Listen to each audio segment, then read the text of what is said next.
ప్రస్తుతం నిన్న మొన్నటి వరకు కూడా దేశం మొత్తం మోడీకి దాసోహం అన్నట్టుగానే పరిస్థితి ఉంది. మోడీ వ్యూహాలు ఏంటి అనేది మొదటి నుంచి 2 టర్మ్స్ కూడా అప్పట్లో పెద్ద నోట్లు రద్దు చేసినప్పుడు, డిమానిటైజేషన్ అప్పుడు కానీ, తర్వాత కానీ, యుద్ధాలు జరిగినప్పుడు ఆయన తీసుకుంటున్న నిర్ణయాలు చాలాసార్లు ముందు కాస్తంత వ్యతిరేకత వచ్చినా తర్వాత మోడీకే జైకొట్టిన పరిస్థితి, దేశం మొత్తం మోడీకే దాసోహం అనుకున్న పరిస్థితి. కానీ ఇప్పుడు తాజాగా రిజర్వేషన్ల విషయంలో తీసుకోబోయే నిర్ణయాలు విషయంలో కాస్తంత వ్యతిరేకత వస్తుందా? అందుకే వెనక్కి తగ్గే ప్రయత్నం కూడా ఏమన్నా మొదలు పెట్టిందా? నిజంగా ఆ వ్యూహంలో లోపం ఉందా, అసలు ఆ వ్యూహమే లేదా? ఇది అంశం మీద చర్చించే ప్రయత్నం చేద్దాం. సరే, ఎస్సీ రిజర్వేషన్ల విషయంలో రేజ్ అయిన టాపిక్ మళ్ళీ ఇప్పుడు తాజాగా నిన్నటి నుంచి ఇవాళ చూసుకుంటే అసలు రిజర్వేషన్లు రద్దు చేస్తామని ఎవరన్నారు అనే ప్రకటనలు కూడా వస్తున్నాయి. అసలు ఏం జరిగింది? లేదంటే ఆ వ్యూహం లేదా, మళ్ళీ లేదంటే కొత్త టర్న్ ఏమైనా తీసుకుంటుందా బీజేపీ?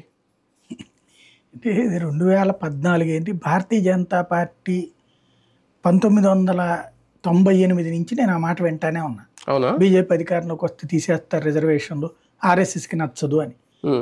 ఇప్పుడు 1947లో స్వతంత్రం వస్తే బీజేపీ ఎక్కడుంది అప్పుడు? కానీ ఆ రోజు నుండి ఈ రోజు వరకు కూడా సంఘ్ని చూపించినే ముస్లింల్ని రెచ్చగొడతారు, సంఘ్ని చూపించినే క్రిస్టియన్స్ని రెచ్చగొడతారు. సంఘెళ్ళు ఎవరన్నా కొట్టిందా, తన్నిందా, పొడిచిందా? కానీ అదే ఇస్లామిక్ తీవ్రవాద సంస్థలు అనేక అరాచకాలు చేసిన దాడులు చేస్తారు, వాళ్ళ దాన్ని తప్పుపట్టరు. సంఘం ఏదో చేసేస్తుంది మిమ్మల్ని అంటుంటారు. ఆర్ఎస్ఎస్ ఎప్పుడు చేసింది? ఇంకా వాళ్ళు ఏదైనా ప్రమాదం జరిగితే 4 రూపాయలు పెడతారు, 4 ముద్దలు పెడతారు, ఇదే తప్పించి ఏ రోజున వాళ్ళు ఏ అరాచకము చేయలే. వాళ్ళ అరాచకవాదులని ఒక నేరేషన్ క్రియేట్ చేసి దాని చుట్టూనే కథ నడుపుతారు. వాళ్ళు రిజర్వేషన్లకు వ్యతిరేకం వీళ్ళే జడ్జిమెంట్ ఇచ్చేస్తారు.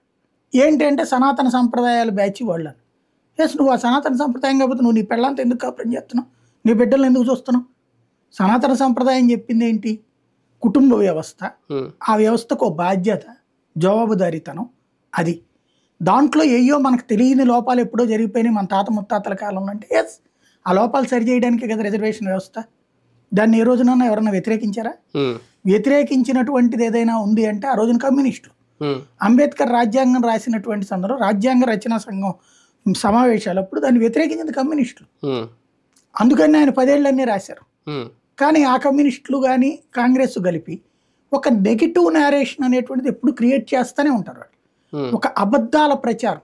ఇప్పుడు యుద్ధం జరిగింది, యుద్ధం ఏడ జరిగింది, గడ్డి కూడా పోలేదు అక్కడ అని వీళ్ళే చెప్తారు.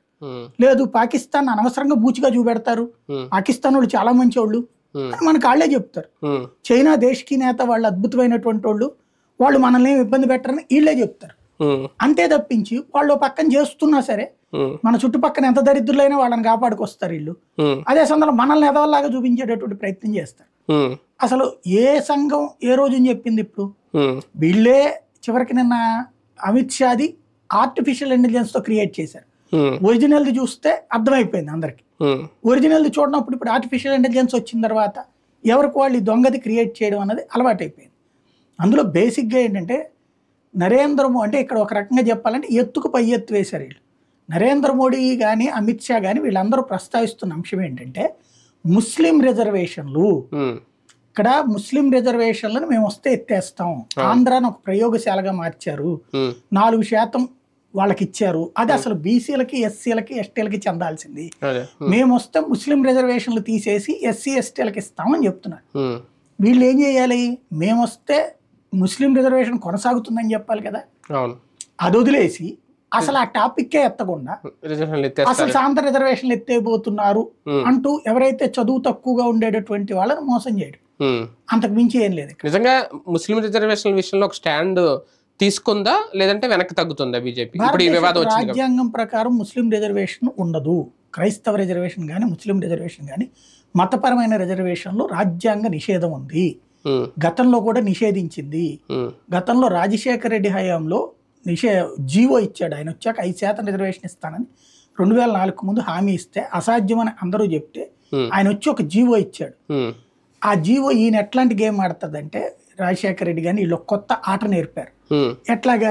జీవో ద్వారా ముందు ఉద్యోగాలు రిక్రూట్మెంట్లు చేసేస్తారు. ఉద్యోగాలు రిక్రూట్మెంట్ అంటే ఉద్యోగాలు చేయరు, స్కూల్స్ కాలేజెస్ వీటిట్లలో లేదా ఆ టైంలో అమలు అయ్యేటువంటి అన్నిట్లో కూడా రిజర్వేషన్ ఇస్తారు. ఇచ్చిన తర్వాతన కోర్టులో వేసేస్తారు. అంటే ఉద్యోగాలు పెద్దగా అప్పుడు రిక్రూట్ చేయలేదు కాబట్టి కౌంటర్ రాలి, లేకపోతే దాంట్లో కూడా చేద్దరు వీళ్ళు. అయితే బీసీ రిజర్వేషన్స్ అనేది ఉద్యోగాల కాన్సెప్ట్ లో వర్కౌట్ ఉండదు కదా అక్కడ పాయింట్. ఎస్సీ ఎస్టీకి ఉంటది కానీ రిజర్వేషన్స్ అనేది ఉద్యోగాలలో బీసీలకంటూ ఉండదు కదా ప్రత్యేకంగా. మనకి వీటిలో ఉంటది ఇది స్థానిక సంస్థల్లో అంతవరకే, మిగతా వాటిలో ఎస్సీ ఎస్టీ రిజర్వేషన్ అంతే.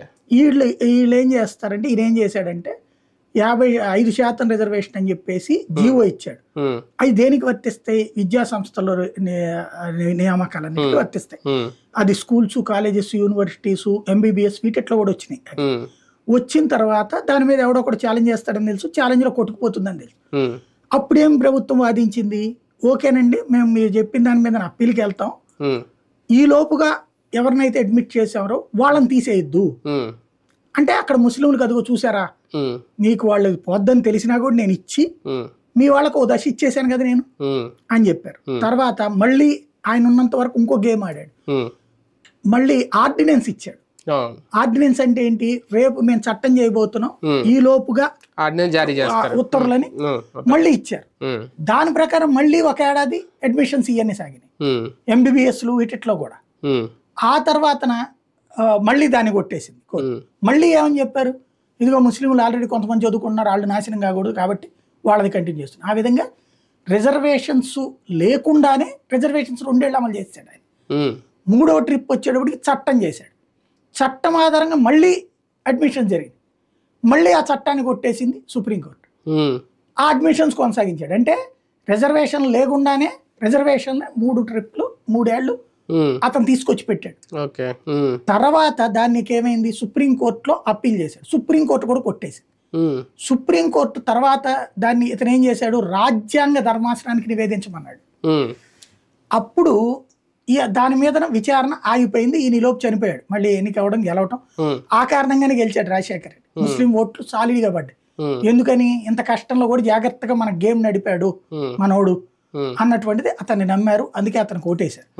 ఏ శాఖ రాజ్యాంగ ధర్మాసనంలో విచారణ వచ్చేలోపు ఎలక్షన్ అయిపోయింది, మళ్ళీ గెలిచాడు, ఈ లోపు చనిపోయాడు కదా ఆయన.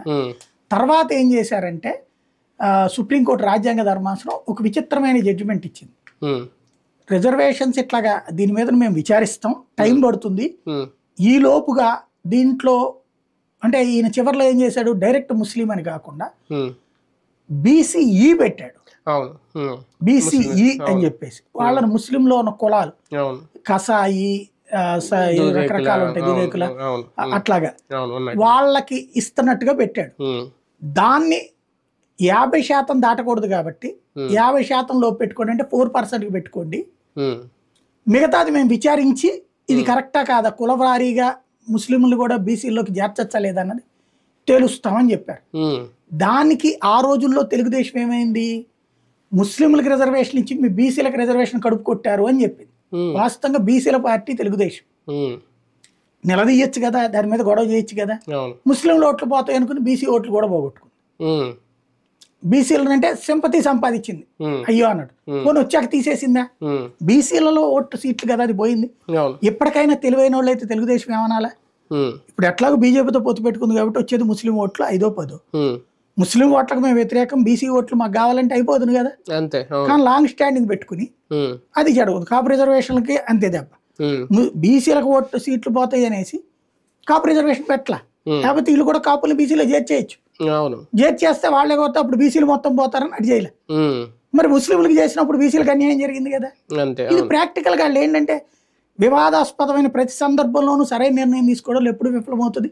ఆంధ్ర రాష్ట్ర విభజన చూసుకుంటే అందరూ బీసీల కోసం ఏమైనా నిర్ణయం తీసుకుంటున్నారా, ఏది బీసీల కోసం ముస్లిం రిజర్వేషన్లు రద్దు చేసి బీసీలకి ఏమైనా రిజర్వేషన్లు పెంచుతామన్నా, రిజర్వేషన్లు ఏర్పాటు చేద్దామన్నా, బీసీలకు అన్యాయం జరగకుండా ఉండాలి అంటే, బీసీలకు అన్యాయం జరుగుతుందంటే చెప్పాలి కదా. అదంటున్నా తెలుగుదేశం అది చెప్పలేకపోయింది అక్కడ. అదే ఇప్పుడు రాజశేఖర రెడ్డి దాన్ని ఈయనకి క్లిష్ట సంక్షోభం వచ్చినప్పుడు ఈయన ఏం చేయలేడనేది తెలుసు.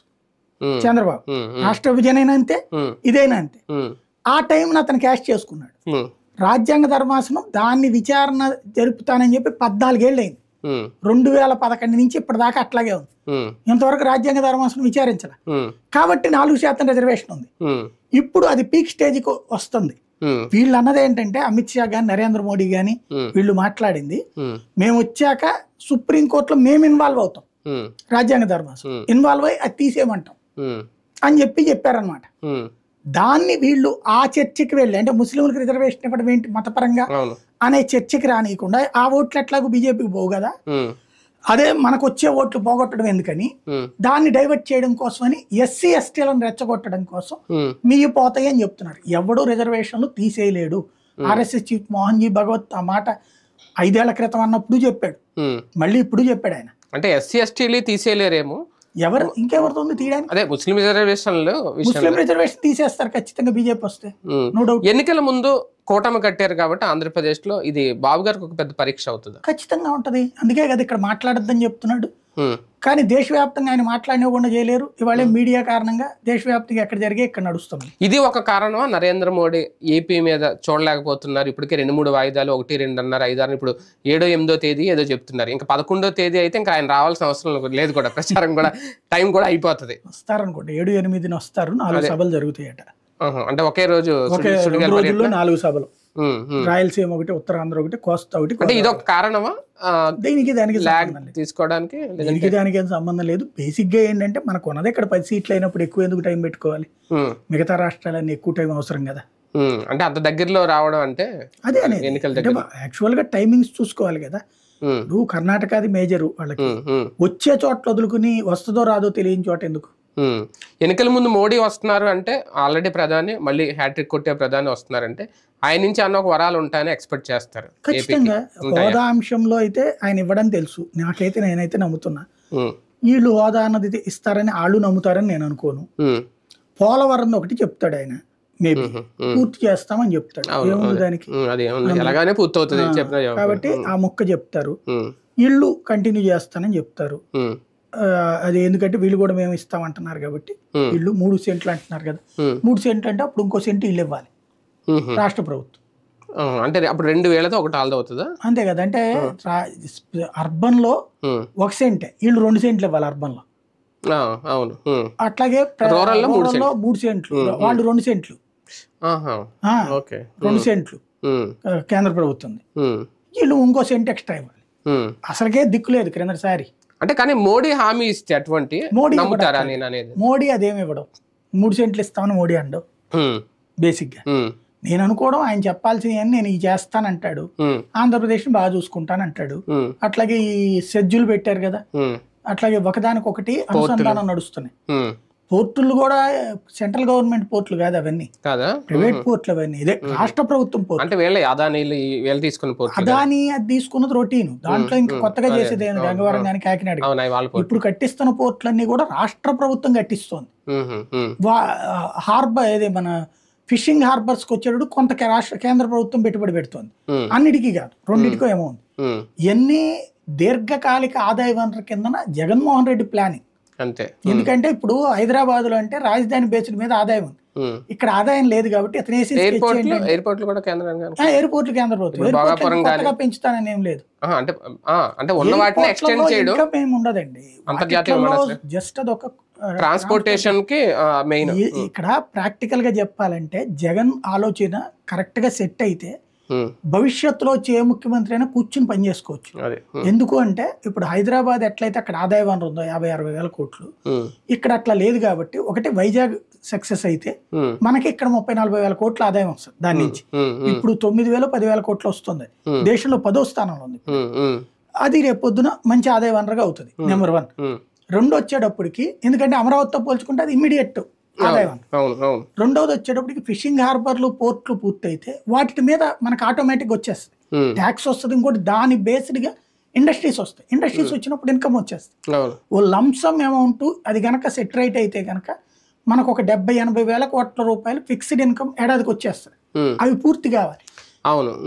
ఈ మేనిఫెస్టోని ఉమ్మడి మేనిఫెస్టోకి అంగీకరించి మోడీ సాక్షిగా మేము వచ్చిన 3 నెలల్లోనో లేదంటే 6 నెలల్లోనో దీన్ని అమలు చేస్తాం, అందరికి అందిస్తామని ఒక హామీ అని ఇచ్చే అవకాశం ఉంటుంది. అది మోడీ నోటుతో అయితే అదేం చెప్పరు నాకు తెలిసి. మోడీని ముందు పెట్టి మోడీ సమక్షంలో చంద్రబాబు చెప్తాడు కానీ మోడీ హామీలు కాదు కదా. మోడీ వాళ్ళది జాతీయ మేనిఫెస్టో, రాష్ట్ర మేనిఫెస్టో కూడా వీళ్ళది ముగ్గురిది కలిపిన మేనిఫెస్టో వేస్ట్. నన్ను అడిగితే ఏం లేదు, ఇదే కదా అంటున్నాను, ఇంకేమో రాస్తారు, వీళ్ళది ఒక 10 డజన్ రాస్తారు, వాళ్ళది ఒక 10 డజన్ రాస్తారు, మేబీ 4 ఏదో వాళ్ళు ఇస్తారట. అంటే వీళ్ళు డిస్కౌంట్ పెట్టారు, పెద్ద పార్టీ కాబట్టి మాది 6, చిన్న పార్టీ కాబట్టి జనసేన 4, ఇప్పుడు బులి పార్టీ కాబట్టి ఇలా 2 పెడతారేమో, అప్పుడు మొత్తం కలిపి 12 అవుతాయేమో, డజన్ హామీలు వస్తాయేమో, సూపర్ డజన్ అవుతాయేమో. సూపర్ డజన్ అవుతాయేమో. రైట్, చూద్దాం. మొత్తానికి ఇప్పుడు మోడీ అయితే వస్తున్నారు, ఆంధ్రప్రదేశ్ వస్తారు, కానీ ఎలాంటి వరాలు కురిపిస్తారు ఏంటనేది ముస్లిం రిజర్వేషన్ల అంశం నిజంగా ఈ కూటమికి ఇప్పుడు ఒక అతిపెద్ద పరీక్ష అవుతుందా, లేదంటే ఆ విషయంలో సైలెంట్ అయితే ఏం మాట్లాడకుండా ఉంటే సేఫ్ జోన్కి వెళ్ళిపోయినట్ట.